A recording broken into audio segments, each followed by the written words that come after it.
अस्सलाम वालेकुम नाज़रीन, स्पेशल टीवी के प्रोग्राम दस्तक के साथ मैं हूं आपका मेजबान मोहम्मद मुआविया। नाज़रीन, आज हम डिस्कस करेंगे कि फिजियोथेरेपी क्या है और इंसानी जिंदगी में इसकी कब, कहां, कैसे जरूरत पड़ती है और हम इंसानी सेहत के मामलात में फिजियोथेरेपी के जरिए से क्या फवायद हासिल कर सकते हैं। इस मौजू पर गुफ्तगू के लिए आज हमने अपने स्टूडियो में दावत दी है डॉक्टर मोहम्मद आमिर साहब को। डॉक्टर आमिर फिजियोथेरापिस्ट हैं और एक तवील अरसे से वो इस फील्ड में प्रैक्टिस कर रहे हैं। डॉक्टर साहब खुश आमदीद। डॉक्टर साहब ये बताएं कि फिजियोथेरापी क्या है। अच्छा, जो फिजियोथेरेपी है ये है कि किसी भी डिजीज में जो बॉडी में नेगेटिव चेंजेस आती हैं उनको एक्सरसाइज के जरिए रोकना या उनको मेंटेन करना या उनको रिवर्स करना एक्सरसाइज के जरिए, इसको हम फिजियोथेरेपी कहते हैं। उनके असल ऑर्डर में वापस लेके आना। हाँ जी, फॉर एग्जांपल कि अगर किसी का एक्सीडेंट होता है तो उसको मतलब कि उसमें नेगेटिव चेंजेस क्या आ सकती हैं कि उसमें उसकी जो बॉडी है उसकी मूवमेंट कम हो सकती है या उसके जो मसल्स हैं उनकी पावर कम हो सकती है। तो रोकना इस तरह होता है कि उनमें जो वीकनेस आ रही है एक्सरसाइज के जरिए उस वीकनेस को रोकना है ताकि वो मजीद आगे बढ़े ना वीकनेस। और मेंटेन करने का ये मकसद होता है कि जितनी वीकनेस हो गई है उसको उधर ही रोकना है। अगर हम उसको छोड़ देंगे, एक्सरसाइज नहीं करवाएंगे तो वो वीक होता जाएगा, और अगर हम करवाएंगे तो वो मेंटेन रहेगा। और फिर डिफरेंट एक्सरसाइजेज होती हैं जिनको हम कहते हैं रिवर्स करना, कि वो हम अगर करवाएंगे तो उसकी जो वीकनेस है वो उसकी स्ट्रेंथ में कन्वर्ट हो जाएगी। यानी कि 3 लेवल है कि एक पे आप उसकी जो वो वीकनेस या वो जो डिफिशिएंसी है हो रही है आपने उसकी स्पीड को कम करना है। दूसरा लेवल है कि जितना आपने अचीव कर लिया है उसको आपने मेंटेन करना है। और तीसरा लेवल ये होता है कि आपने उसको बेहतरी की तरफ लेके आना है, यानी स्ट्रेंथ की तरफ लेके आना है। तो ये डिफरेंट एक्सरसाइजेज होती हैं जो डिफरेंट इश्यूज को डिस्कस करती हैं। फॉर एग्जाम्पल अगर किसी में बैलेंस का इशू आ रहा है, चलते हुए वो गिर जाता है, तो उसकी इस चीज को बेहतर करने के लिए अलग एक्सरसाइजेज होती हैं। किसी में वीकनेस हो रही है तो उसकी अलग एक्सरसाइजेज होती हैं। किसी में कोऑर्डिनेशन का मसला आ रहा है, फॉर एग्जाम्पल कि अगर वो कोई मूवमेंट करता है और वो एक्यूरेट नहीं कर पाता तो उसकी अलग एक्सरसाइजेज होती हैं। तो ये सारी एक्सरसाइजेज हैं, इनका इंसानी जिंदगी में जो हम इस्तेमाल करते हैं इसको हम फिजियोथेरेपी कहते हैं। ठीक है। अच्छा, इसका इंसानी जिंदगी में कितना अमल दखल है और कब ये आइडेंटिफाई होगा कि किसी मरीज को फिजियोथेरेपी की जरूरत है? अच्छा, इसमें मोहम्मद भाई बात यह है कि जो फिजियोथेरेपी है इनफैक्ट ये एक्सरसाइजेज होती हैं और ये हर इंसान की लाइफ में, चाहे वो पेशेंट है, चाहे वो एक नॉर्मल यंग इंसान है या वो एक बुजुर्ग है, उसकी लाइफ में एग्जिस्ट करती हैं। अगर हम बात करें पेशेंट की तो उसमें ये एक्सरसाइज एग्जिस्ट करती हैं in the form of physiotherapy. अगर हम बात करें एक नॉर्मल इंसान की तो उसमें ये एक्सरसाइज एग्जिस्ट करती है in the form of gym. और अगर हम बात करें एडवांस ट्रेनिंग की, कि कुछ लोग होते हैं जैसे रनर है तो वो नॉर्मल तो है लेकिन उनको एडवांस ट्रेनिंग चाहिए। इसी तरह जो फॉर एग्जाम्पल के जंपर लगाते हैं या जो सर्कस में काम करते हैं तो उनको एक नॉर्मल से ज्यादा एडवांस ट्रेनिंग चाहिए। उसको हम आमतौर पर प्लायोमेट्रिक ट्रेनिंग भी कहते हैं। तो वो एग्जिस्ट करती है इन दी एडवांस फॉर्म। तो इनफैक्ट फिजियोथेरेपी एक्सरसाइज ही है जो डिफरेंट स्टेजेस पे हर लाइफ इंसान की लाइफ में एग्जिस्ट करती है। यानी बेसिक लेवल पे जो एरोबिक्स हैं या हमारी जो रूटीन की एक्सरसाइज है वो भी फिजियोथेरेपी ही की एक फॉर्म है। हाँ जी, बिल्कुल। ये जो हम मतलब अपनी लाइफ में नॉर्मल काम वगैरह करते हैं, इनफैक्ट हम ये अपनी एक मेंटेनेंस स्टेज पे चल रहे होते हैं। जैसा कि मैंने आपको पहले बताया है कि या तो हम किसी डिजीज को रोक रहे होते हैं या हम उसको मेंटेन, यानी अगर डिजीज नहीं भी है तो हम अपने नॉर्मल जो मूवमेंट है उसको हम नॉर्मल लाइफ में जो काम वगैरह करते हैं तो इनफैक्ट हम उसको मेंटेन कर रहे होते हैं। हम बॉडी जॉइंट को स्टिफ नहीं होने दे रहे होते, हम उनकी स्ट्रेंथ मेंटेन की होती है, हम जो काम वगैरह कर रहे होते हैं। तो ये भी एक in the form of physiotherapy है। यानी हम जो रूटीन में एक्सरसाइज करते हैं जी वो बेसिकली हमारी जो ओवरऑल बॉडी मूवमेंट है जी बिल्कुल वो उसको बैलेंस रखने के लिए है, वो उसको मेंटेन रखने के लिए है बिल्कुल, और वो उस जो हमारी मूवमेंट है जी उसको एक्टिवेट रखने के लिए। हाँ जी, बिल्कुल ऐसे है कि लाजमी नहीं कि एक बंदा पेशेंट है तो उसके लिए ही एक्सरसाइज जरूरी है। अगर एक आम बंदा भी एक्सरसाइज नहीं करता या वो कोई भी फॉर एग्जाम्पल कोई मूवमेंट नहीं करता, कुछ अर्से के लिए अपना जॉइंट को एक ही जगह फिक्स रखे तो उसका जॉइंट भी फ्यूज हो जाता है, उसके मसल्स भी कमजोर हो जाते हैं। तो ये मतलब कि हर इंसान की जिंदगी में इसका जरूर अमल दखल है, वो चाहे पेशेंट है या वो एक नॉर्मल इंसान। अच्छा, आपकी इस बात से मैं ये समझाऊं कि जो लोग सपोज के रूटीन में अपने ऑफिस एनवायरनमेंट में काम कर रहे हैं, जी अगर उनका बहुत ज्यादा काम है कि वो हर वक्त टेबल पे कंप्यूटर के साथ हाथ रख कैसे बैठे, जी और माउस का मुसलसल वो यूजेज करते हैं, जी जी तो अगर एक ही बॉडी पोजीशन पे वो जी जी 8 से 10 घंटे रोजाना गुजारते जी हैं, जी तो क्या इस बात का इम्कान मौजूद है कि कुछ अरसे के बाद उन्हें इस तरह के मसल्स के मूवमेंट के इश्यूज स्टार्ट हाँ हो जी जाएंगे? बिल्कुल। इसमें ये होता है कि क्योंकि उनका ज्यादातर जो पोस्चर है वो फॉरवर्ड बेंडिंग होता है, वो आगे झुक के बैठ के काम कर रहे होते हैं। तो उसका ये होता है कि अगर वो एक्सरसाइज या जिम वगैरह नहीं करते, क्योंकि एक नॉर्मल इंसान के लिए एक्सरसाइज जिम नहीं होती है कि वो अपने आप को स्ट्रॉन्ग करे। नॉर्मल तो वो जो वॉक वगैरह करता है उससे उसका बॉडी मतलब एक मेंटेनेंस स्टेज पे होता है। ठीक। अगर उसको बेहतर करना है तो फिर आपको स्ट्रेंथ ट्रेनिंग करनी पड़ती है, यानी कि जिम में काम करना पड़ता है। यानी अगर आप तो हाँ रूटीन जी। की जो वॉक करते हैं हाँ जी हाँ जी वो आपको रूटीन में एक एक्टिव लाइफ प्रोवाइड करती एक्टिव है, लाइफ प्रोवाइड लेकिन करती अगर है। आपको स्ट्रेंथ चाहिए स्ट्रेंथ तो फिर चाहिए, आपको जिम की तरफ मूव करना जिम की पड़ेगा। तरफ जाना होगा। जी। तो उसमें ये होता है कि जो ज्यादा टाइम के लिए काम करते हैं तो उनके, क्योंकि वो जिम में नहीं जा रहे होते, वो मसल्स उनके, अब फॉर एग्जाम्पल अगर एक बंदा बैठता है तो उसके जो बैक के मसल्स हैं उसको एक स्ट्रेट रख के बैठते हैं। अगर कोई बंदा आगे झुकता है तो मसल की जो बैक है उनके मसल से प्रेशर आ रहा होता है, तो एक टाइम आता है कि वो मसल्स थकना शुरू हो जाते हैं। बैक भी है, शोल्डर भी है, आपका शोल्डर नेक भी भी हाँ है। जी नेक भी है, तो वो मसल्स थकना शुरू हो जाते हैं। जब मसल्स थकते हैं तो उन लोगों में फिर पेन भी स्टार्ट हो जाती है बैक पे, और दूसरा उनका पोस्चर भी चेंज होना शुरू हो जाता है। यानी कि अगर वो स्ट्रेट है तो वो जब आगे झुक के बैठते हैं तो आहिस्ता आहिस्ता मसल वीक होते हैं और वो पीछे बॉडी को सपोर्ट करके रखते हैं, तो उनका पोस्चर फॉरवर्ड बेंडिंग हो जाता है। तो अक्सर लोगों को आपने देखा होगा कि वो इस तरह गर्दन आगे मतलब उनकी हो जाती है सिर्फ लैपटॉप पे काम करने की वजह से। उसकी यही रीजन है कि वो उनके बैक के मसल वीक होते हैं, तो वो उनको मतलब एक तो पेन भी स्टार्ट हो जाती है और दूसरा वो उसको पीछे नहीं करके रखते, तो उनमें पोस्चरल चेंजेस आ जाती हैं विद टाइम, तो वो उनका फॉरवर्ड बेंडिंग पोस्चर हो जाता है। और ये भी इम्कान है कि जब वो 50-55 साल की उम्र को पहुंचेंगे जी, जी। तो रूटीन में उनकी कमर झुकना शुरू हो हाँ जाएगी। जी वो बिल्कुल ऐसे ही है। अच्छा, इसका जो हमने एक जो रूटीन की फिजिकल एक्सरसाइज है, हमारी फिजिकल मूवमेंट है, जी जी उसके बाद अगर किसी इंसान की जिंदगी में कोई हादसा पेश आ जाता है जी जी और सपोज के उसको फॉलेज हो गया, जी जी ब्रेन हेमरेज हो गया, जी जी या कोई और ऐसी डिजीज आ गई या जी। एक्सीडेंट हो गया जी जी जिसमें उसके मसल्स जो हैं वो या पुल हो गए जी जी या प्रेस हो गए जी जी और वो किसी ऐसी स्टेज में दाखिल हो गया कि जहां उसके लिए सेहतमंद मूवमेंट जो है जी जी वो उस तरह से करना मुमकिन नहीं रहा, जी जी तो ऐसे में फिजियोथेरापी जो है जी। वो क्या रोल प्ले करेगी? अच्छा, इसमें ना जो भी डिजीज है जिनका डायरेक्ट इफेक्ट इंसान की बॉडी जॉइंट पे या मूवमेंट पे है, उनमें फिजियोथेरेपी बहुत ज्यादा जरूरी है। फॉर एग्जाम्पल कि हमारे ना असल में लोगों में ना अवेयरनेस नहीं है, जिसका इफेक्ट उनकी बाद में बॉडी पे आता है और वो फिर मतलब उनकी एक परमानेंट माजूरी बन जाती है।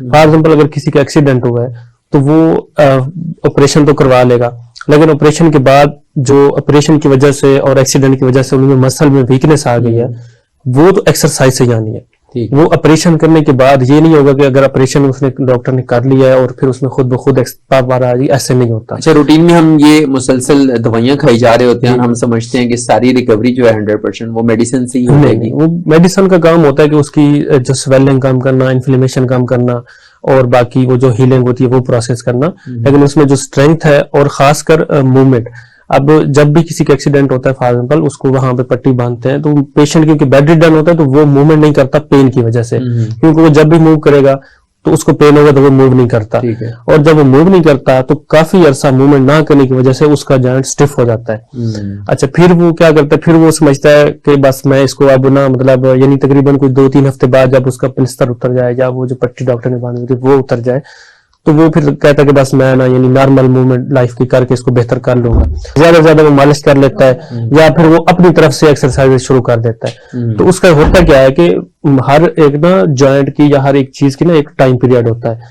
अगर वो जॉइंट तकरीबन कोई 4-5 महीने तक स्टिफ एक ही पोजीशन में रह जाए तो फिर उसका रिवर्स करना भी मुश्किल हो जाता है। यानी कि अगर किसी को एल्बो पे मसला हुआ, एक्सीडेंट हुआ है, अगर वो 3-4 महीने उसको मूव नहीं करता तो उसमें फिर परमानेंट चेंजेस आ जाते हैं। फिर उसको सर्जरी के जरिए दोबारा रिवर्स करना पड़ता है, तो जो उसकी नॉर्मल मूवमेंट थी वो हो सकता है कि वो ऑपरेट के बाद भी ना आए, क्योंकि वो फिर एक चीज परमानेंट स्टिफ हो जाती है।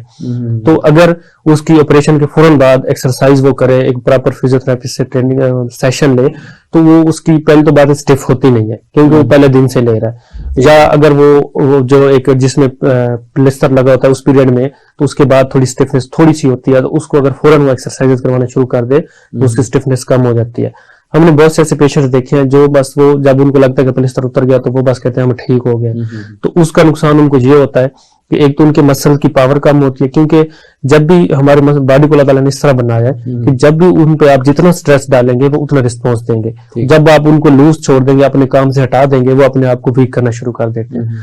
तो जब भी कोई एक्सीडेंट वगैरह होता है तो वो उस जगह इमोबिलाइज हो जाती है, यानी कि पेशेंट उसको मूव नहीं करता, या तो उसका ऑपरेशन हुआ है तो वो फिक्स हो जाती है, या वो पेन की वजह से मूव नहीं करता।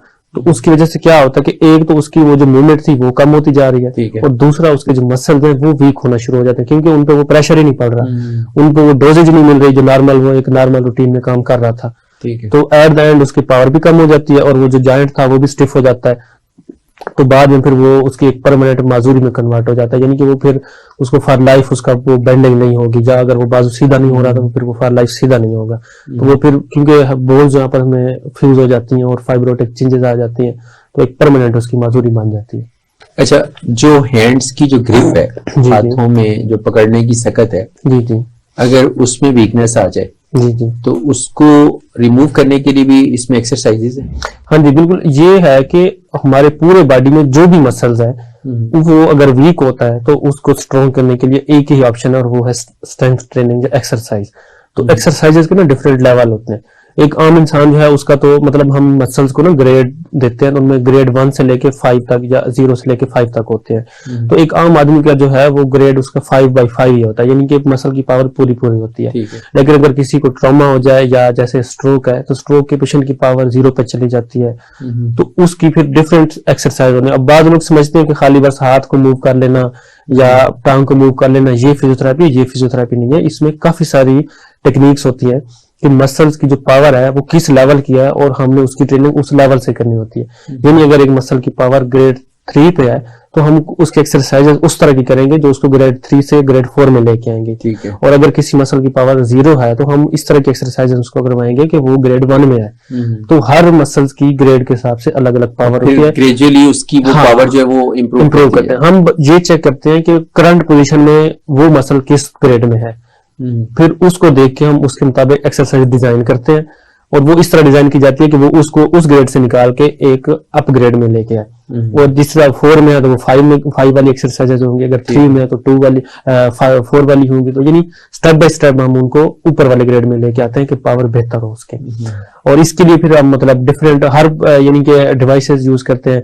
जैसे हैंड है तो उसके लिए हम हैंड ग्रिपर यूज करते हैं, बाजुओं के लिए हम वेट्स यूज करते हैं, और इसी तरह रिस्ट एक्सरसाइजर होते हैं मुख्तलिफ, यानी कि वो मोडेलिटीज बनी होती है जो हम उसकी स्ट्रेंथ लेने के लिए हम उसको करवाते हैं। अच्छा, विदाउट यानी knowing any sort of the proper training, जी जी, क्या घरों में हम जो रूटीन में पेशेंट्स को एक्सरसाइजेस कराते हैं जी जी, वो उसके लिए बेनिफिशियल होती हैं, या इसके प्रॉपर स्टेप्स हैं जिनको खास किस्म की डिजीजेस के अंदर प्रॉपरली वही फॉलो करेंगे तो पेशेंट को फायदा होगा, रूटीन की एक्सरसाइज का उसको फायदा नहीं होगा? जी बिल्कुल। अगर तो एक आम बंदा है तो वो तो जो भी मतलब जिम में जाकर खुद एक्सरसाइज करे जो भी, तो वो तो चलो उसके लिए कोई मसला नहीं है। लेकिन अगर एक पेशेंट है तो पेशेंट के लिए प्रॉपर जो है वो फिजियोथेरेपी प्रोटोकॉल होता है। यानी कि अगर एक आम बंदे को पता ही नहीं कि मसल किस ग्रेड में है, और मैंने इसको फॉर एग्जांपल मसल की जो पावर है वो ग्रेड 2 में है और वो उसको एक्सरसाइज करवा रहा है ग्रेड 5 वाली, तो उसको कोई बेनिफिट नहीं मिलना। यानी कि वो खुद से कोई भी एक्सरसाइज करेगा तो वो उल्टा उसको डैमेज ही देगी। हो सकता है कि उसके जॉइंट पे प्रेशर पड़े, उसको अलग से पेन शुरू हो जाए, क्योंकि उसको नहीं पता कि ये किस स्टेज पे है और मैंने इसको कैसे लेके आगे जाना है। तो उसके लिए बहुत जरूरी है कि वो एक फिजियोथेरेपिस्ट हायर करें जो आगे उसकी ट्रेनिंग करे, तो वो एक प्रॉपर वे से उसको एक्सरसाइज करवाए ताकि उसमें इंप्रूवमेंट हो। तो जब तक वो लाजमी नहीं है कि मतलब जो खाली वो मैंने पहले वही बात कहा कि हमें लगता है कि बाजू हिला देने से और टांग हिला देने से एक्सरसाइज हो जाती है, ऐसा नहीं होता। प्रॉपर हर चीज की कोऑर्डिनेशन की, गेट ट्रेनिंग की, बैलेंस की, स्ट्रेंथ की अलग अलग एक्सरसाइजेस होती हैं और प्रॉपर वे से करनी पड़ती है जिसकी वजह से पेशेंट में इंप्रूवमेंट आती है। ठीक है नाज़रीन, यहाँ वक्त हुआ एक ब्रेक का। ब्रेक के बाद हम गुफ्तगू के सिलसिले को आगे बढ़ाएंगे, हमारे साथ रहिए।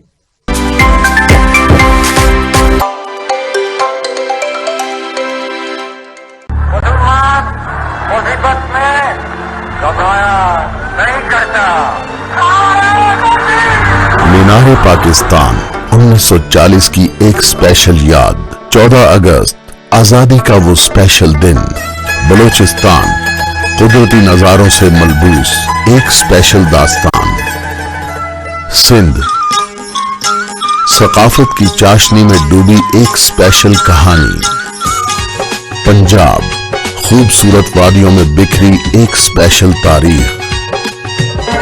खैबर पख्तूनख्वा, सरबुलंद पहाड़ों के बीच एक स्पेशल खित्ता और कुछ नायाब और स्पेशल लोग। कायद आज़म मोहम्मद अली जिन्ना, अल्लामा मोहम्मद इकबाल, सैयद अबुल आला मौदूदी, डॉक्टर अब्दुल कदीर खान, अब्दुल सत्तार ईधी, नेमतुल्लाह खान और इन जैसे हजारों लोग जिनसे बनता है एक स्पेशल पाकिस्तान। और अब इन सब को समेटते हुए आ रहा है स्पेशल टीवी, जिसमें होगा वो सब कुछ जो हमें बनाता है स्पेशल। स्पेशल टीवी, पाकिस्तान की सोच।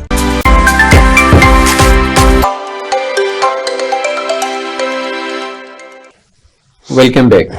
आप चूंकि एक तवील अरसे से प्रैक्टिस कर रहे हैं और जिस हॉस्पिटल में आप प्रैक्टिस कर रहे हैं वहाँ पे कार्डिक सर्जरी भी बहुत रेगुलर होती है। हार्ट के बाईपास, ओपन हार्ट सर्जरी वगैरह वहाँ पे रेगुलर एक रूटीन का ये काम है। तो बताएं कि जो कार्डिक के पेशेंट्स हैं, क्या उनके लिए भी एडवाइजेबल है कि उनको फिजियोथेरेपी के जरिए एक्सरसाइजेस करवाई जाएं? क्योंकि नॉर्मली ये समझा जाता है कि जो हार्ट का पेशेंट है या जो ओपन हार्ट सर्जरी के प्रोसेस से गुजरा है, तो उस पेशेंट को ज्यादा हिलाया जुलाया नहीं जाना चाहिए ताकि उसको कोई मजीद कोई परेशानी ना हो। इसमें मैं आपको जरूर बताऊंगा कि कार्डियक सर्जरी या हार्ट सर्जरी के जो पेशेंट है उनके लिए फिजियोथेरेपी बहुत ज्यादा जरूरी है। क्योंकि हमने देखा है कि जैसे ही पेशेंट की सर्जरी होती है और वो वेंटिलेटर से जब उसको ऑफ किया जाता है तो उसकी जो सबसे मेन इश्यूज आ रहे होते हैं उसके वो सैचुरेशन में आ रहे होते हैं। अब नॉर्मली क्या होता है कि पेशेंट को क्योंकि पेन होती है, उसकी इस बोन को क्योंकि उन्होंने सर्जरी की होती है, तो वो उसको यहाँ पे बहुत ज्यादा पेन फील होती है और उस पेन की वजह से वो सही तरह सांस नहीं लेता। जब सांस नहीं लेता सही तरह, तो उसकी जो सैचुरेशन है वो ड्रॉप करना शुरू कर देती है। तो फिजियोथेरेपी में हम क्या करते हैं, उसके अंदर एक फोबिया होता है कि मतलब अगर मैंने उसको होता है कि जैसे मैंने तेज सांस लिया तो मेरी हड्डी पे कोई प्रेशर पड़ जाएगा या मेरे दिल पे कोई असर आ जाएगा, तो क्योंकि उसको पेन फील होती है बोन की, उसकी वजह से वो सांस सही नहीं ले रहा होता। ओपन हार्ट सर्जरी में चूंकि खोल देते हैं तो वो जब उसको जोड़ते हैं तो उसको यहाँ पे पेन होती है। वो जैसे ही हम सांस लेते हैं ना, हमारी थोड़ी सी हड्डी ऊपर उठती है, ये स्टर्नम बोन, तो वो जब थोड़ी सी उस पर वो सांस लेता है, उस पर हड्डी ऊपर उठती है, थोड़ा प्रेशर आता है, उसको पेन होगा तो वो एक्सरसाइज वो सांस लेते नहीं है सही तरह, वो बिल्कुल थोड़ा थोड़ा सा सांस ले रहा होता है।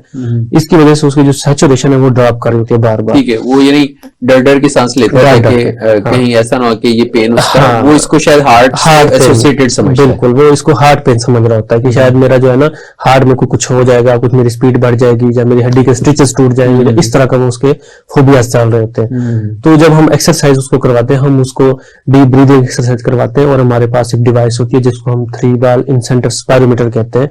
वो हम उसको हम उसको कहते हैं कि आप मतलब सांस अंदर खींचे और बाल उठाएं, तो वो बाल उठाने के चक्कर में वो गहरे गहरे सांस लेता है। तो एक तो वो एक गहरे गहरे सांस लेना शुरू कर देता है, तो उसका जो फोबिया था वो खत्म हो जाता है। और दूसरा, वो क्योंकि अब वो गहरे सांस ले रहा है तो उसकी सैचुरेशन बेहतर हो जाती है। ये सबसे जरूरी एक्सरसाइज थी।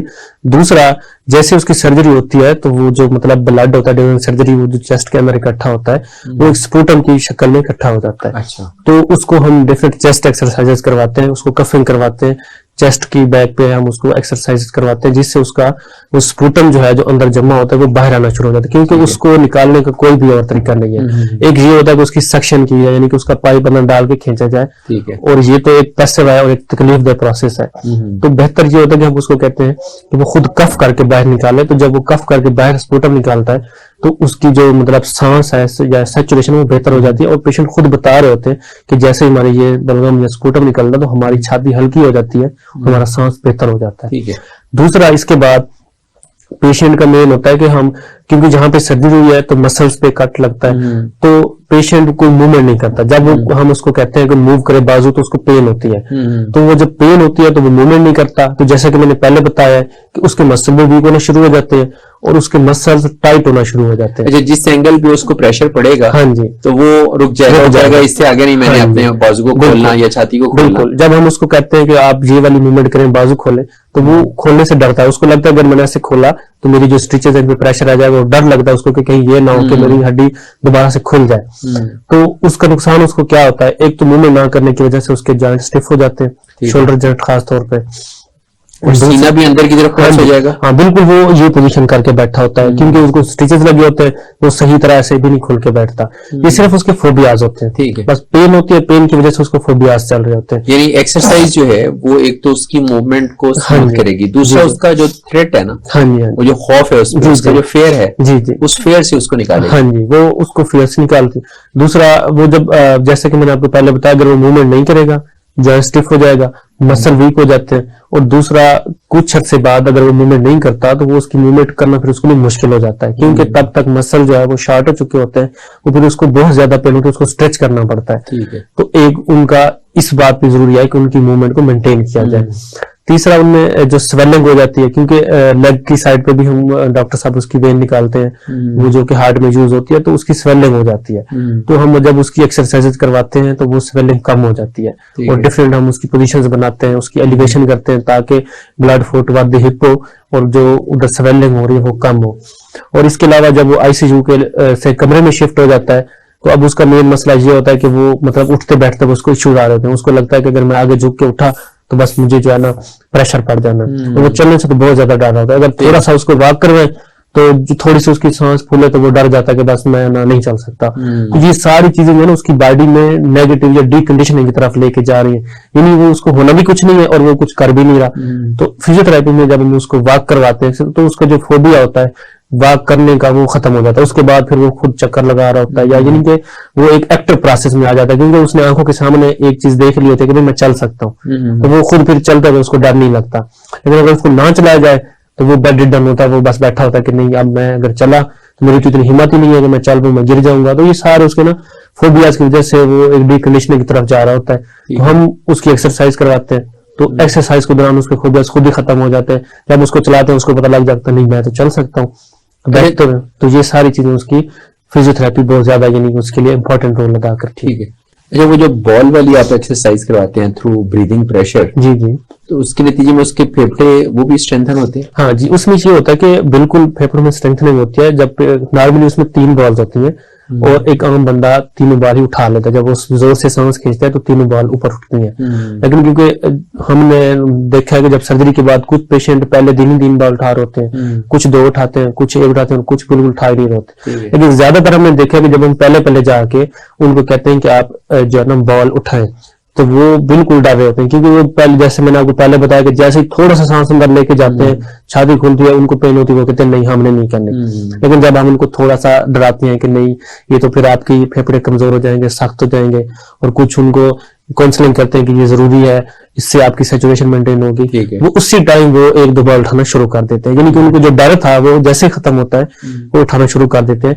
और ये फेफड़ों की स्ट्रेंथनिंग के लिए बहुत अच्छी एक्सरसाइज है, क्योंकि नॉर्मल हम इतना गहरा सांस नहीं लेते, तो वो तो क्योंकि पेशेंट है वो तो वैसे नहीं ले रहे होते। ठीक है। तो बॉल जब हम इनफैक्ट हम पेशेंट को एक चीज दिखा के उससे दूसरा टास्क ले रहे होते हैं, यानी हम पेशेंट को कहते हैं कि आपने बॉल उठानी है, तो वो बॉल तभी उठेगी जब वो गहरा सांस लेगा। ठीक है। तो हम पेशेंट को बॉल दिखा के उसको उठाने के चक्कर में उससे गहरा सांस दिलवाने की ट्रेनिंग करवा लेते हैं। ठीक है। तो इनफैक्ट हम उससे गहरा सांस दिलवा रहे होते हैं और उसको ये श्योर होता है कि मैंने बॉल उठानी है। अच्छा, कार्डिक सर्जरी के कितने टाइम के बाद, कितने दिनों के बाद या कितने अरसे के बाद उसके लिए जो एक्सरसाइज है उसको स्टार्ट कर देना चाहिए? देखिए, कार्डिक सर्जरी में जैसे ही पेशेंट वेंटिलेटर से उतरता है उसकी एक्सरसाइज शुरू हो जाती है। अच्छा, ठीक है।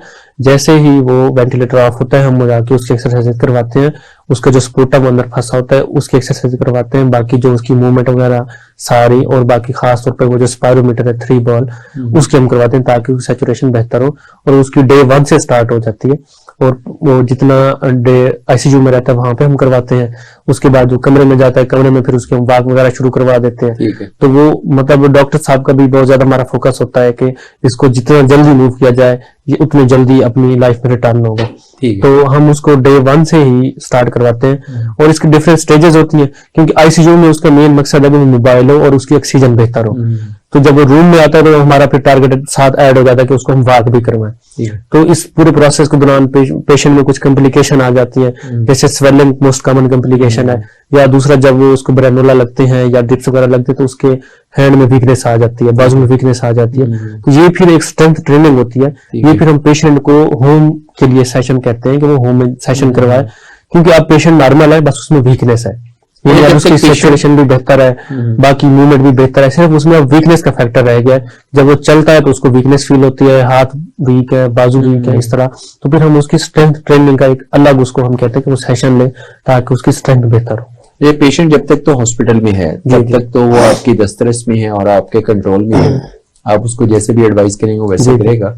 लेकिन जब ऐसे पेशेंट्स घर पे शिफ्ट हो जाते हैं जी जी तो क्या लोग इस प्रैक्टिस को कंटिन्यू रखने के लिए आप लोगों के साथ कोऑपरेट करते हैं? जी जी कुछ लोग हैं जो बहुत ज्यादा पेशेंट की केयर के मामले में इन्वॉल्व होते हैं, तो वो मतलब होम सेशन के लिए हायर कर लेते हैं कि जो डॉक्टर आए वो घर में कोई मतलब डिफरेंट सेशन तकरीबन 15-20 दिन वो सेशन करते ठीक है। हैं, जिससे पेशेंट जो, क्योंकि वो बेड रिडन ज्यादा होता है, पेशेंट जैसे घर आता है ना, तो वो क्योंकि उसकी इंजरी हुई है तो वो तो तकरीबन बेड रिडन ही होता है, तो उसको फिर घर वालों से वो एक्सरसाइज करवाता नहीं, यानी क्योंकि घर पेशेंट में- की साइकी है कि वो घर वालों से एक्सरसाइज नहीं करवाता, करवाएगा भी सही तो थोड़ी सी करवाएगा। तो जब एक डॉक्टर आता है फिजियोथेरेपिस्ट, तो वो पूरा घंटा उसको एक्सरसाइज करवाता है, तो अच्छी भली उसकी एक स्ट्रेंथ ट्रेनिंग हो जाती है। और जब 15-20 दिन तक उसकी ये सेशन चलते रहते हैं तो वो काफी बेहतर हो जाता है और उसको एक लाइफ के ना एक फ्लो में आ जाता है। जो वो बेड रिडन के फ्लो में था वो एक वॉकिंग फ्लो में आ जाता है। जबरदस्त। तो कुछ लोग जो है वो कर लेते हैं, कुछ लोग नहीं करवाते, वो हर किसी का अपना माइंड सेटअप है, लेकिन हम तो ये रिकमेंड करते हैं कि वो लाजमी इस तरह के सेशन करवाएं। अच्छा, कार्डिक के अलावा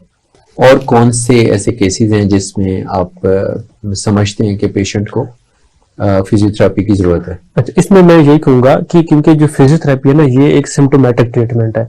इसका मकसद ये है कि अगर किसी को वीकनेस फील हो रही है तो ये उसकी सिम्टम है। काज जो भी है, काज उसकी फालिज भी हो सकता है, काज उसकी एक्सीडेंट भी हो सकता है, काज उसकी कोई बर्थ भी हो सकती है, ठीक है। लेकिन उसकी सिम्टम क्या है कि मुझे वीकनेस है, या मैं चलता हूं तो मैं गिर जाता हूँ, मेरा बैलेंस मेंटेन नहीं रहता, या जब मैं कोई चीज उठाने लगता हूँ तो मेरे से जोर नहीं लगता। ठीक तो है। ये सारा सिम्टोमेटिक ट्रीटमेंट है। इवन तो- पानी पीने के लिए भी हाँ उसकी जी, जो मूवमेंट है, हाँ जी, उसमें अगर उसको मतलब problem आता स्ट्रोक है। के बाद अगर पेशेंट अब कहता है कि जी मैं जब वो पानी पीने लगता हूँ तो हाथ मेरे गिलास से जो है ना, गिलास मेरे हाथ से गिर जाता है। तो इसी तरह वो चाय कब मतलब उसकी सारी ना ये यूजुअल रूटीन की कंप्लेन होती है ठीक कि मैं ये करता हूँ तो मेरे से ये नहीं होता, मैं ये करता हूँ तो ये नहीं होता।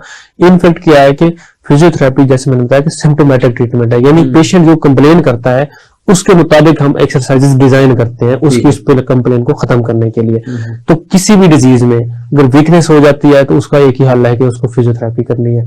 अगर उसमें पेशेंट चलता है उसका बैलेंस खराब हो रहा है किसी भी डिजीज की वजह से, तो उसका हल एक्सरसाइजेस है, या उसका कोऑर्डिनेशन नहीं है, यानी कि अगर कुछ पेशेंट होते हैं कि उनमें पैरालिसिस हो जाता है ठीक। और पैरालिसिस के बाद वो जब कोई मूवमेंट करने लगते तो एक्यूरेट नहीं करते। यानी अगर आप उसको कहें कि जी आप पेन के साथ कुछ लिखें तो वो लिख नहीं सकता, कभी हाथ इधर चला जाएगा कभी उधर चला जाएगा, तो उसकी एक्यूरेसी नहीं है। ठीक है। तो हर कंप्लेन के मुताबिक अलग अलग एक्सरसाइजेस होते हैं, यानी अगर उसको वीकनेस का इशू आ रहा है तो हम उसकी स्ट्रेंथ ट्रेनिंग करवाते हैं। ठीक है। अगर वो चलते हुए गिर जाता है तो हम उसकी बैलेंस ट्रेनिंग करवाते हैं। ठीक है। अगर उसका हाथ काम नहीं कर रहा तो हम उसकी फाइन मूवमेंट, ये जो हाथ की छोटी छोटी मूवमेंट होते हैं उनको फाइन मूवमेंट्स कहते हैं, उस पर हम फोकस करते हैं, डिफरेंट उसको टास्क करवाते हैं, जिससे वो बाद में वो जो उसकी कंप्लेन थी वो खत्म हो जाती है। यानी कि इस तरह की ट्रेनिंग करते हैं कि उसका हाथ इतना स्ट्रोंग हो जाता है कि जब वो फिर पानी पीता है या जो भी कोई काम करता है तो वो उसका एक्यूरेट हो जाता है। ठीक है। तो इसके अलावा बाकी जो आपका क्वेश्चन है कि जी कौन कौन सी डिजीज, उसमें ज्यादातर जो सबसे कॉमन है वो स्ट्रोक है। स्ट्रोक में बहुत ज्यादा जरूरी है फिजियोथेरेपी, क्योंकि बहुत से लोग हैं वो मेडिसिन पे जोर लगाते हैं कि भाई मेडिसिन, मतलब कि उनको लगता है कि बस अब इस डॉक्टर को हमारी समझ नहीं आई, वो और डॉक्टर के पास चले जाते हैं कि वो हमें मेडिसिन अच्छी देगा। वो उस पर फिर कुछ अर्सा वेट करेंगे, उनको लगेगा नहीं फलाना डॉक्टर जो बैठा ना वो जो ब्रेन का बहुत एक्सपर्ट डॉक्टर है। लेकिन इनफैक्ट हमें ना अवेयरनेस का इशू है। अब फालिज होता है ब्लड क्लॉट बनने की वजह से, तो जब मेडिसिन चलती है ब्लड क्लॉट तो खत्म हो जाता है, ठीक है। लेकिन उसकी वजह से जो ब्रेन का हिस्सा डेड हो गया था, और उस ब्रेन का तकरीबन वो हिस्सा ज्यादा डेड होता है जो हमारी मूवमेंट को कंट्रोल कर रहा होता है, तो वो अब डेड हो गया, तो उसकी वजह से हमारे बाजू और लिम्स वीक हो गए। ठीक तो है। वो जो क्लॉट जिसकी वजह से वो डेड हुआ था वो तो खत्म हो गया मेडिसिन के चलने की वजह से, लेकिन जो उसकी वीकनेस थी जो उस ब्रेन के डेड होने की वजह से हुई वो तो अब एक्सरसाइज से ही आनी है। ठीक है। मतलब हम समझते हैं कि क्योंकि वो क्लॉट खत्म हो गया तो अब हम उसको ताकत की मेडिसिन देंगे तो उसमें पावर आना शुरू हो जाएगी। अगर मेडिसिन से पावर आनी होती तो वो तो फिर जो जितने भी रेसलर हैं इनको तो फिर कोई जरूरत ही नहीं थी जिम शिम करने की, ये तो फिर मेडिसिन खा के मतलब कुछ भी आप पावर के, लेकिन इस ऐसे नहीं होता। हमेशा पावर लाने के लिए आपको एक्सरसाइज करनी पड़ती है। ठीक है। तो बाकी तो ये तो मैंने आपको फाले के बारे में बताया। बाकी ऑस्टियोआर्थराइटिस है, नी की बीमारी होती है, यानी बीमारी नहीं इनफैक्ट ये नी की वीकनेस की वजह से उनमें ना पेन शुरू हो जाती है। ठीक है। उसमें फिजियोथेरेपी का बहुत ज्यादा रोल है। और इसके अलावा किसी भी एक्सीडेंट में ज्यादातर हमने देखा है कि जो पेरिफेरी के लोग हैं वो जब उनका एक्सीडेंट होता है तो उसके बाद वो प्लिस्टर उतारता है तो उनके ना स्टिफ होते हैं, वो क्योंकि कुछ अर्से के लिए डॉक्टर ने बोन को इमोबिलाइज करना होता है या जॉइंट को, तो वो जब उतारता है तो वो जगह स्टिफ हो चुकी होती है, तो वो उसको इग्नोर कर देते हैं। वो समझते हैं कि बस ठीक है, खुद हाथ हिलाएंगे तो जनाब ठीक हो जाएंगे। लेकिन एट द एंड क्या होता है कि वो मूवमेंट ना करने की वजह से उसमें परमानेंट चेंजेस आ जाती है।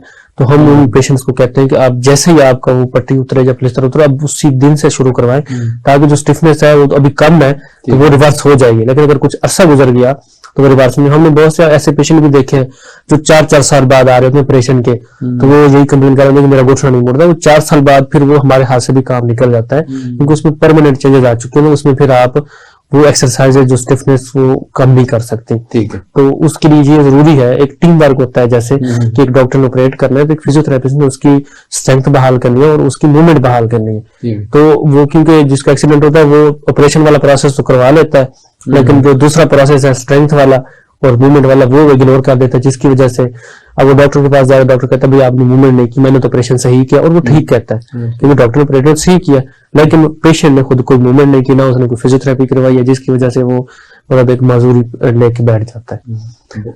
नाज़रीन, यहाँ वक्त हुआ एक ब्रेक का। ब्रेक के बाद हम गुफ्तगू के सिलसिले को आगे बढ़ाएंगे, हमारे साथ रहिए।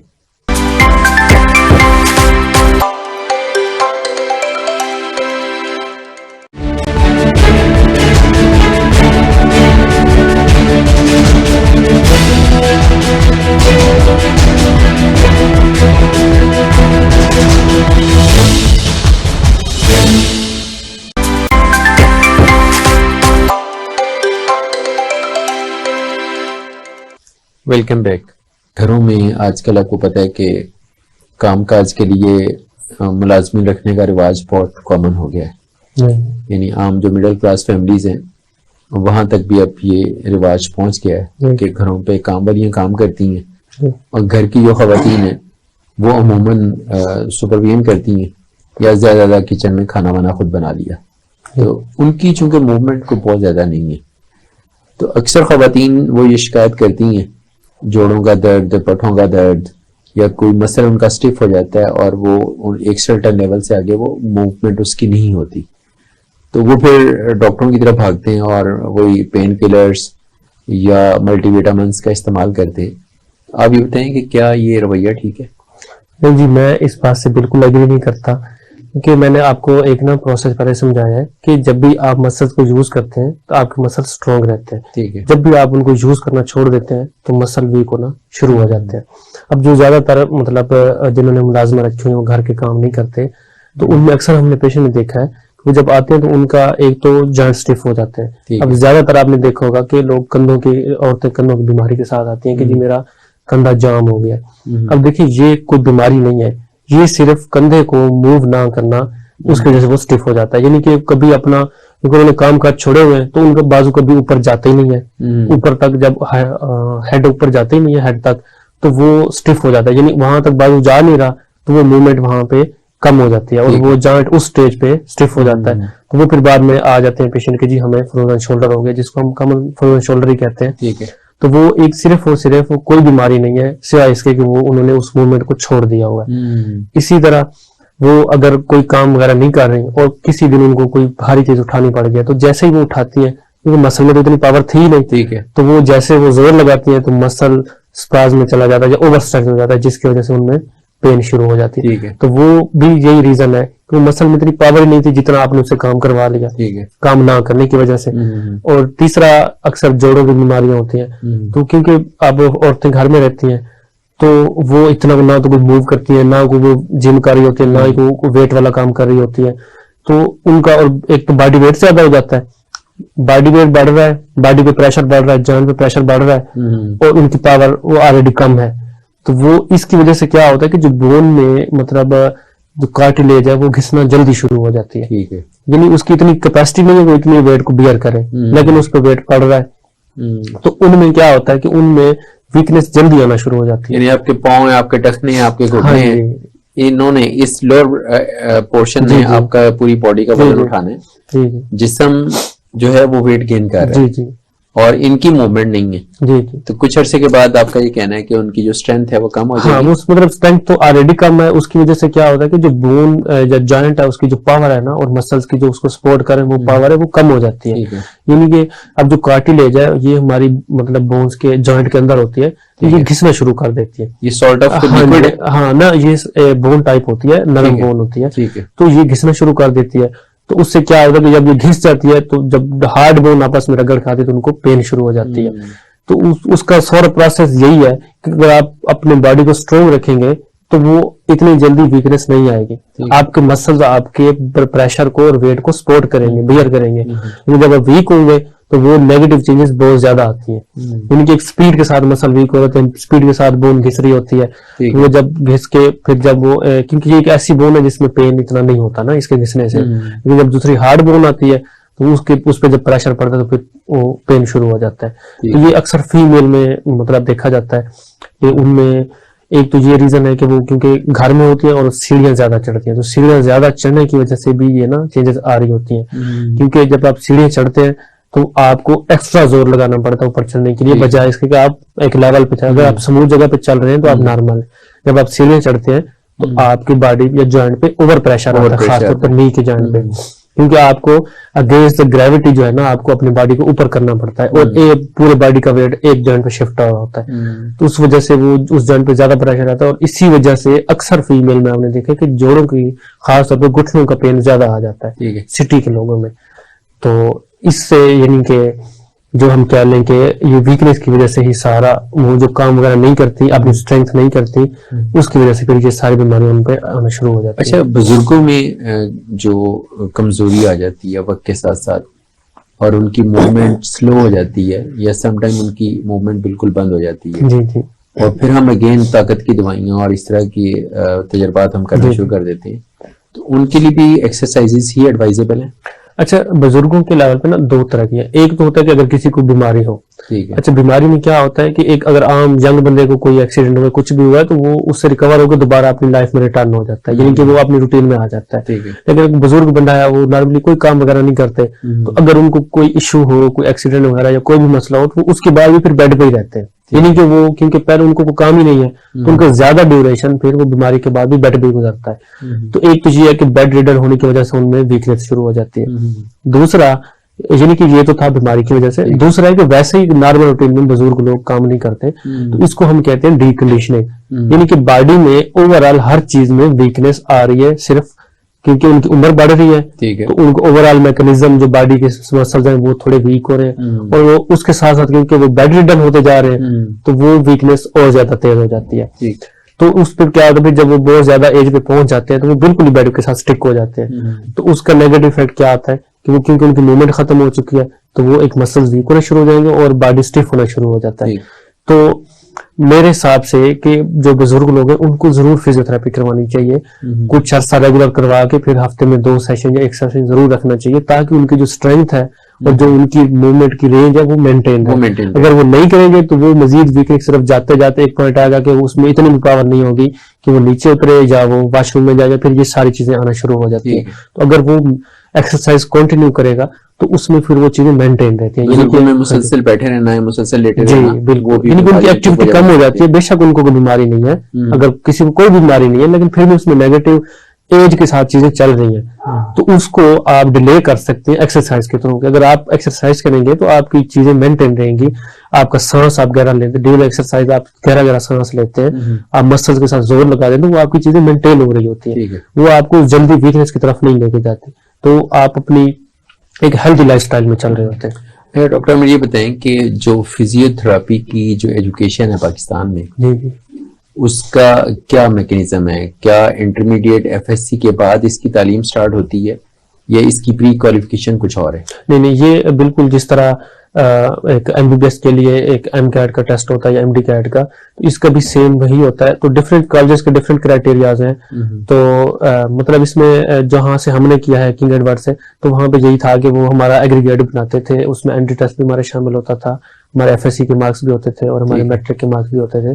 तो उसकी बेस पे वो हमारा एडमिशन होता है। यानी एफएससी प्री मेडिकल के स्टूडेंट्स जो हैं वो इसके लिए क्वालिफाई बिल्कुल जी, एफएससी प्री मेडिकल होगी तो मतलब छोटे डिप्लोमे भी हैं वो मेरे ख्याल में मैट्रिक के बाद भी हो जाते हैं 6 महीने के या इस तरह के, लेकिन एक प्रॉपर फिजियोथेरेपिस्ट बनने के लिए सर्टिफिकेट कोर्सेज मौजूद हैं और डिप्लोमा कोर्स भी है जी बिल्कुल। लेकिन अगर आपने प्रॉपर फिजियोथेरेपिस्ट डॉक्टर बनना है तो उसके लिए फिर आपको वो 5 साल डिग्री, तो कुछ जगहों पे ये एनुअल सिस्टम होता है और कुछ जगहों पे ये बीएस प्रोग्राम की फॉर्म है, लेकिन वो होता वो भी 5 साल का ही, उसके 10 सेमेस्टर होते हैं। ठीक है। तो लेकिन वो मतलब कुछ सेमेस्टर के हिसाब से चल रहे होते हैं, कुछ एनुअल सिस्टम के साथ चल रहे होते हैं, लेकिन होती जो 5 साल की डिग्री। और ये जितनी भी डिग्रीज हैं ये यूनिवर्सिटी ऑफ हेल्थ साइंसेज से अप्रूव्ड है जी, ये university of health science higher education से। कुछ जो college university of health science के साथ एफिलिएटेड है, कुछ खुद यूनिवर्सिटीज हैं जैसे किंग एडवर्ड खुद एक यूनिवर्सिटी है, तो ये बेसिक जिनका दायरा वो हायर एजुकेशन एचईसी है उसके साथ ये एफिलिएटेड होते हैं। ठीक है, ये एचईसी रिकॉग्नाइज्ड जी जी, एचईसी रिकॉग्नाइज्ड। अच्छा, पाकिस्तान में इसका क्या फ्यूचर है, क्या स्कोप है? अच्छा, अगर हम पाकिस्तान में, क्योंकि आजकल हालात थोड़े डाउन चल रहे हैं तो इकोनॉमिक सिस्टम के, तो ज्यादा ये है कि बस मतलब सैचुरेशन बहुत ज्यादा बढ़ गई है, क्योंकि कुछ लोगों ने प्राइवेट अदारे खोल लिए हैं तो वो उसको एज ए बिजनेस लेके चल रहे हैं, तो वो बहुत ज्यादा यानी कि सैचुरेशन में डॉक्टर निकल रहे हैं फिजियोथेरेपिस्ट, तो इतनी आगे डिमांड नहीं है जितनी वो मतलब निकाल रहे हैं, तो उसकी वजह से मतलब जॉब्स में थोड़ा इश्यूज आ रहे हैं। लेकिन ये है कि जिसके अंदर स्किल्स है और वो अच्छा पेशेंट को ट्रीट कर सकता है तो उसके लिए कभी इशू नहीं बनना। मतलब ये है कि मेडिकल फील्ड को ओवरऑल वैसे सिक्योर समझा जाता है कि बच्चा जब डिग्री कर लेता है तो उसको जॉब की टेंशन नहीं होती, वो अगर क्लिनिक भी अपना बना के बैठ जाए तो वो अपने कर सकता है। अच्छा, फिजियोथेरेपी में भी यही है कि अगर उसको जॉब नहीं भी मिलती जी जी तो वो अपनी प्राइवेट कंसल्टेंसी स्टार्ट कर जी स्टार्ट कर सकता है, प्राइवेट कंसल्टेंसी स्टार्ट हो जाती है या वो होम सेशन देना शुरू कर देता है, यानी कि उसका एक जो अर्निंग सोर्स है वो चल पड़ता है। लेकिन ओवरऑल अगर हम पाकिस्तान में देखें तो इसमें जॉब्स में थोड़ा कमी है, कम जॉब होती है और बाकी कम पेइंग जॉब है। तो उसकी एक रीजन तो ये है कि लोगों में अवेयरनेस नहीं है, तो जब अवेयरनेस नहीं है तो लोगों की डिमांड ही नहीं है, जब लोगों की डिमांड नहीं है तो पीछे फिर क्रिएशन भी कम है, यानी कि एक चीज की जब डिमांड बढ़ती है तो फिर उसकी क्रिएशन भी बढ़ती है, फिर उसकी मतलब आगे जो अपॉर्चुनिटीज है वो भी बढ़ती है, क्योंकि लोगों को अवेयरनेस नहीं है, लोग इतना ज्यादा डिमांड नहीं करते तो फिर वो इतना लोग ज्यादा हायर भी नहीं करते फिजियोथेरेपिस्ट को। अच्छा, एक्सरसाइजेस करवाना जो है वो जाहिर है कि एक आर्ट है, लेकिन ये तस्वर किया जाता है कि जो मर्द हैं या जो लड़के हैं वो ये बेहतर परफॉर्म कर सकते हैं, तो लड़कियों के लिए इसकी तालीम हासिल करने का भी कोई स्कोप है? जी जी, लड़कियों के लिए बिल्कुल लड़कियों को करनी चाहिए। इसमें ना 2-3 फैक्टर हैं। एक तो ये है कि अगर हम देखें टीचिंग वाली साइड पे तो वहां पे मेल और फीमेल इक्वल है, यानी कि मेल ने भी पढ़ाना है फीमेल ने भी पढ़ाना है, तो लड़की की टीचिंग साइड फुल 100% अपॉर्चुनिटी है। अगर हम बात करें क्लिनिकल साइड की तो बेशक मेल को डील करता है। अब बाज़ बात हम जब फीमेल को ट्रीट कर रहे होते हैं तो वो काफी हेजिटेट होते हैं, खास करके जो पठान फैमिलीज हैं ये बहुत ज्यादा यानी कि थोड़ा कॉन्शियस होते हैं, तो वो बाज़ टाइम अवॉइड करते हैं, मना करते हैं कि हमें करवानी नहीं है। तो वहां पे यानी कि फीमेल फिजियोथेरेपिस्ट की जरूरत होती है। तो इसमें भी इक्वली अपॉर्चुनिटीज है, बस ये है कि क्योंकि फीमेल एक थोड़ा वीक समझी जाती है फिजिकली, तो वो फिर लोग समझते हैं कि आप अगर कोई बल्कि बंदा आ गया तो आप उसकी एक्सरसाइज कैसे करवाएंगे, या हमारा जैसे एक मास्टर का सिस्टम है कि मेल ने फीमेल को टच नहीं करना या फीमेल ने मेल को नहीं टच करना, तो वो एक वो फैक्टर आ जाता है। लेकिन फीमेल पेशेंट्स के लिए प्रेफरेबल है कि फीमेल फिजियोथेरेपिस्ट ही हो। जी बिल्कुल, फीमेल के लिए बेहतर है कि फीमेल फिजियोथेरेपिस्ट हो, ताकि वो पेशेंट इजीली उनसे एक्सरसाइज करवाए। जब हम मेल करवा रहे होते हैं तो पेशेंट बहुत सी एक्सरसाइजेज में वो हमारे हमें मना कर देते हैं कि ये एक्सरसाइज ना करवाएं, लेकिन उनको थोड़ा जरा हेजिटेट हो रहे होते हैं कि नहीं मतलब कोई बॉडी पार्ट नजर आ जाते हैं इस तरह, तो वो फिर हेजिटेट करते हैं। तो अगर फीमेल हो तो बहुत ज्यादा कंफर्टेबल होते हैं। बहुत शुक्रिया नाज़रीन, आज हमारे मेहमान थे डॉक्टर मोहम्मद आमिर जो फिजियोथेरापिस्ट हैं और एक तवील अरसे से वो इस शोबे में अपनी खिदमत सर अंजाम दे रहे हैं। डॉक्टर आमिर ने हमें फिजियोथेरापी की जो ज़रूरत है उसके हवाले से आगाही दी और उन्होंने बताया है कि एक जो एक्टिव लाइफ है उसके लिए सबसे पहले तो यह है कि जो सेहतमंद लोग हैं वो अपनी एक्सरसाइज की रूटीन बनाएं और उसको मेंटेन रखें, और किसी भी बीमारी की सूरत में आप ट्रीटमेंट ज़रूर करवाएं, दवाई भी दें, लेकिन जो फिजियोथेरापी की एक्सरसाइजेज हैं उनको आप बिल्कुल नज़रअंदाज ना करें।